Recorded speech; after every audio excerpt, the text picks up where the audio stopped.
समझ आया? तो इसमें से बनेगा सबसे छोटी कोशिका माइकोप्लाज्मा, सबसे बड़ी कोशिका शुक्राणु का अंडा, मानव शरीर का सबसे छोटी कोशिका शुक्राणु, मानव शरीर के सबसे बड़ी कोशिका अंडाणु, मानव शरीर के सबसे लंबी कोशिका।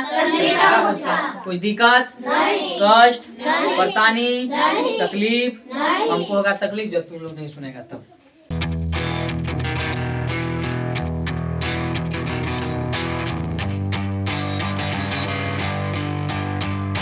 आज हम लोग पढ़ते हैं कोशिका। क्या पढ़ते हैं? कोशिका। कोशिका को बोलते हैं इंग्लिश में सेल। क्या बोलते हैं? सेल। तो यह 9th क्लास का फर्स्ट चैप्टर है साइंस में, बायोलॉजी। किस में है? बायोलॉजी में। कोशिका फर्स्ट चैप्टर है, बहुत इंपॉर्टेंट है। VVI इसको अच्छी तरह से समझ लेना है। तो क्या पढ़ते हैं हम लोग? कोशिका, जिसको इंग्लिश में क्या बोलते हैं? सेल। तो कोशिका कहते किसको है? तो जीवधारियों की आधारभूत संरचनात्मक एवं कार्यात्मक इकाई को कोशिका कहा जाता है। संरचनात्मक और कार्यात्मक इकाई को कोशिका कहा जाता है। संसार के सभी जीव छोटी छोटी कोशिका से मिलकर बनी होती है। संसार की जितना जीव हम लोग को दिखाई दे रहा है छोटी छोटी कोशिका से मिलकर बनी होती है। शेर, बाघ, हम लोग हो गए, जितना गाय, बकरी, भैंस, जितना सब कुछ, जितना जीव है सब के किससे बना होता है? कोशिका से। किससे मिलकर बना होता है? कोशिका से। छोटी छोटी कोशिका से मिलकर बना होता है। आगे है, कोशिका के अध्ययन को साइटोलॉजी कहते हैं। कोशिका के अध्ययन को क्या कहते हैं? साइटोलॉजी। जहां हम घेर रहे हैं वहां से समझो कि ऑब्जेक्टिव क्वेश्चन बनेगा। ऑब्जेक्टिव क्वेश्चन बनेगा। जैसे यहाँ संसार के सभी जीव किससे बने होते हैं जी? किससे बने होते हैं? कोशिका से मिलकर बने होते हैं। कोशिका के अध्ययन को क्या कहते हैं? साइटोलॉजी कहा जाता है। अब ध्यान समझना, सर्वप्रथम कोशिका की खोज 1665 में रॉबर्ट हुक ने की थी।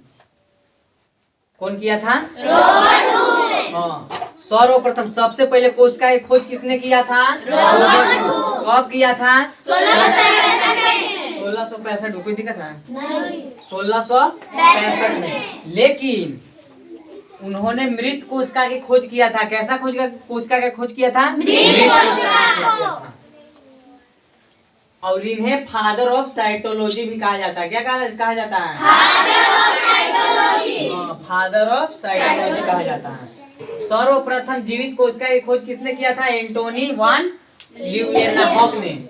कौन किया था? एंटोनी वान ल्यूवेनहॉक ने। कब किया था जी? 1664 में। हाँ, ध्यान सुनना। जो रॉबर्ट हुक थे, कोशिका की खोज किए थे, लेकिन कैसा कोशिका की खोज किए थे? मृत कोशिका थे। फिर जीवित कोशिका की खोज किसने किया? एंटोनी वान ल्यूवेनहॉक ने। कब किए थे? 1664। ये दोनों पूछेगा यहाँ से कि मृत कोशिका की खोज किसने। अगर डायरेक्ट पूछा कि कोशिका की खोज कौन, तो रॉबर्ट हुक। जीवित कोशिका की खोज कौन? कब किए थे? 1664 में। और आगे देखो, कोशिका सिद्धांत। कोशिका सिद्धांत जर्मनी के वनस्पति वैज्ञानिक M.J. स्लाइडेन ने और जर्मनी के ही जंतु विज्ञान के वैज्ञानिक कौन थे? थियोडोर श्रावन ने कोशिका सिद्धांत दिया था। दो को मिलके कोशिका सिद्धांत दिए थे। कहाँ के? तो जर्मनी के एक वनस्पति वैज्ञानिक और एक जंतु वैज्ञानिक, दोनों मिलके क्या दिए? कोशिका सिद्धांत। क्या दिए? कोशिका सिद्धांत। उन्होंने कोशिका सिद्धांत दिए। तो कोशिका सिद्धांत में उन्होंने क्या कहा ये समझा। तो उन्होंने बताया कि प्रत्येक जीव की उत्पत्ति एक कोशिका से होती है। जितना जीव दिखाई देता है एक कोशिका से ही उत्पत्ति होती है। प्रत्येक जीव की उत्पत्ति किससे होती है? एक कोशिका से होते थे, बताए थे। फिर बताएं कि प्रत्येक जीव का शरीर एक या बहुत से कोशिकाओं से बना होता है। जितना जीव दिखाई दे रहा है एक कोशिका या बहुत सारे कोशिका से मिलकर बना होता है। तो हमारा शरीर है कि बहुत सारे कोशिका से मिलकर बना होता है। एक कोशिका से नहीं, बहुत सारे कोशिका। अगर ऐसा बता जो एक कोशिका से मिलकर बना होता है, कौन है ऐसा? अमाशय नहीं, अमीबा और पैरामेसियम, जो एक कोशिका से मिलकर बना होता है। लेकिन हम लोग का शरीर है वो बहुत सारे कोशिका से मिलकर बना होता है कि ना? हाँ। दूसरा में बताएं, फिर तीसरा में बताएं। प्रत्येक कोशिका एक स्वाधीन इकाई है, तथापि सभी कोशिका मिलकर कार्य करती है। सभी कोशिका क्या करती है? मिलकर कार्य करती है। सभी कोशिका मिलकर कार्य करते हैं। कौन बताया था? ये जर्मनी के वैज्ञानिक थे, वनस्पति वैज्ञानिक और जंतु वैज्ञानिक, दोनों मिल बताएं कोशिका सिद्धांत दिए थे। आगे है सभी कोशिका की उत्पत्ति पहले से मौजूद कोशिकाओं से होती है।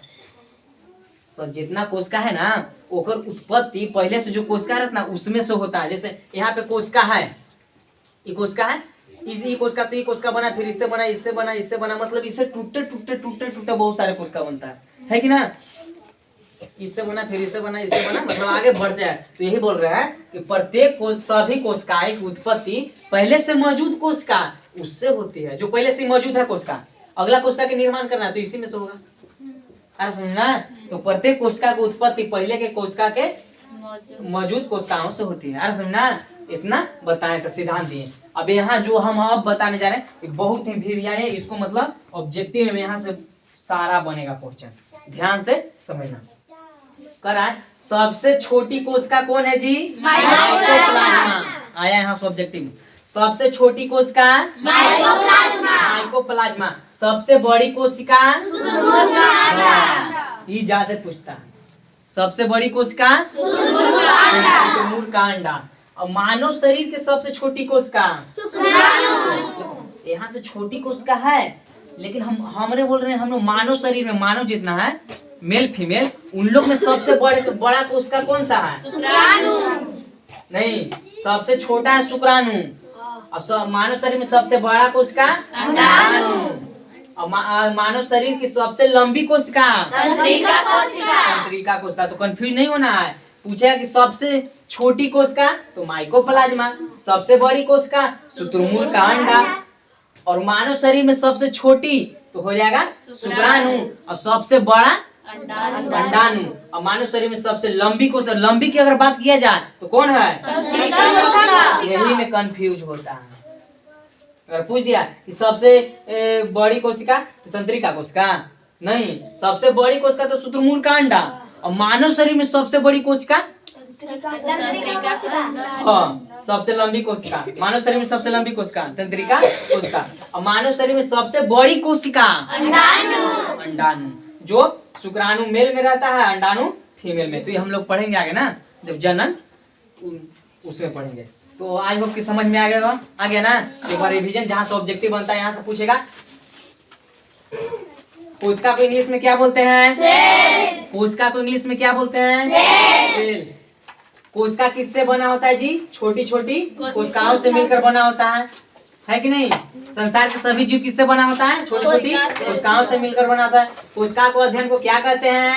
साइटोलॉजी कहते हैं। सर्वप्रथम कोशिका की खोज कब किया था? 1665 में रॉबर्ट हुक ने किया था ना। इन्हें क्या कहा जाता है? फादर ऑफ साइटोलॉजी कहा जाता है। कोई दिक्कत है? प्रत्येक कोशिका की उत्पत्ति कोशिका से, प्रत्येक जीव की उत्पत्ति कोशिका से होती है। प्रत्येक जीव की उत्पत्ति कोशिका से होती है। हाँ, आगे प्रत्येक कोशिका एक स्वाधीन इकाई है। सभी कोशिकाएं मिलकर कार्य करते हैं। सभी कोशिका क्या करती है? मिलकर कार्य करती है। यहाँ से पूछ देगा सभी कोशिका क्या करती है? तो मिलकर कार्य करती है। बना के नहीं ऑब्जेक्टिव? आगे समझा तो इसमें से बनेगा सबसे छोटी कोशिका माइकोप्लाज्मा, सबसे बड़ी कोशिका शुतुरमुर्ग का अंडा, मानव शरीर का सबसे छोटी कोशिका शुक्राणु, मानव शरीर के सबसे बड़ी कोशिका अंडाणु, मानव शरीर के सबसे लंबी कोशिका तंत्रिका। कोई दिक्कत? अब हम लोग पढ़ते हैं कोशिका झिल्ली। पीछे पढ़े कोशिका के बारे में, कोशिका किसे कहते हैं? अब पढ़ते हैं क्या? कोशिका झिल्ली। तो कोशिका झिल्ली किसके कहते हैं? Cell membrane. कोशिका झिल्ली। कोशिका के सभी अवयव एक झिल्ली के द्वारा घिरे होते हैं। कोशिका के सभी अवयव किससे घिरे होते हैं जी? झिल्ली के द्वारा घिरे होते हैं झिल्ली के द्वारा। इस झिल्ली को कोशिका झिल्ली कहते हैं। इस झिल्ली को क्या बोलते हैं? कोशिका झिल्ली कहते हैं। यहाँ पॉइंट है कि यह जंतु तथा पादप दोनों में पाया जाता है। कोशिका झिल्ली किसमें पाया जाता है? जंतु और पादप दोनों में। जंतु मतलब हम लोग जीव जंतु, पादप मतलब पेड़ पौधा, यह दोनों में पाया जाता है कोशिका झिल्ली। यहाँ से बन सकता है ऑब्जेक्टिव होता है। कोशिका झिल्ली किसमें पाया जाता है? जंतु और पादप दोनों में पाया जाता है। आगे यह कोशिका के अंदर जाने वाले पदार्थ का नियंत्रण करता है। जो मतलब पदार्थ कोशिका के अंदर जाता है उसको नियंत्रण करता है। आगे यह कोशिका के अंदर जाने वाले पदार्थों, ये लगता है 2 बार लिखा गया है, 2 बार हो गया ना। तो मतलब यह कोशिका के अंदर जाने वाले पदार्थों को नियंत्रण करता है। आगे है कोशिका झिल्ली अर्ध परागम होती है, मतलब अर्ध परागम होती है। आगे है कोशिका भित्ति। कोशिका झिल्ली के बाद क्या पढ़ते हैं हम लोग? कोशिका भित्ति। कोशिका भित्ति किसे कहते हैं? यह केवल पादपों में पाई जाती है। जो कोशिका भित्ति है ना, वो जीव में नहीं पाया जाता है, सिर्फ पादप में पाया जाता है, यानी पेड़ पौधा में। यहाँ से ऑब्जेक्टिव बन गया। जो कोशिका भित्ति है केवल किस में पाया जाता है? पादप में। लेकिन कोशिका झिल्ली है किस में पाया जाता है? दोनों में पाया जाता है ना जी। हाँ, अभी कोशिका भित्ति है केवल खाली सिर्फ पादप में पाया जाता है। आगे है, यह सेलुलोज का बना होता है। किससे बना होता है कोशिका झिल्ली? सेलुलोज। यहाँ से पूछा कोशिका भित्ति किससे बना होता है? सेलुलोज का बना होता है। यह कोई निश्चित आकार, कोई होगा यहाँ पे, यह कोई निश्चित आकार एवं आकृति बनाए रखने में सहायता करता है। यह पेड़ों में कठोरता भी प्रदान करता है। कोशिका भित्ति क्या करता है? पेड़ों में कठोरता भी प्रदान करता है। यहाँ से एक और, तो जंतु होता है। जंतु किसका बना होता है जी? लिपिड और प्रोटीन का। लिपिड और प्रोटीन का। यहाँ से ऑब्जेक्टिव पूछेगा। जंतु किसका बना होता है? लिपिड और प्रोटीन का। पादप किसका बना होता है?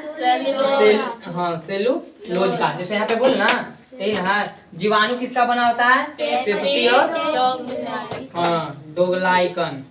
कवक किसका बना होता है? काइटिन का। आगे समझ में? तो आज हम लोग पढ़े कोशिका, कोशिका झिल्ली, कोशिका भित्ति। इससे आगे हम लोग नेक्स्ट वीडियो में पढ़ते हैं, तो इतना याद कर लेना।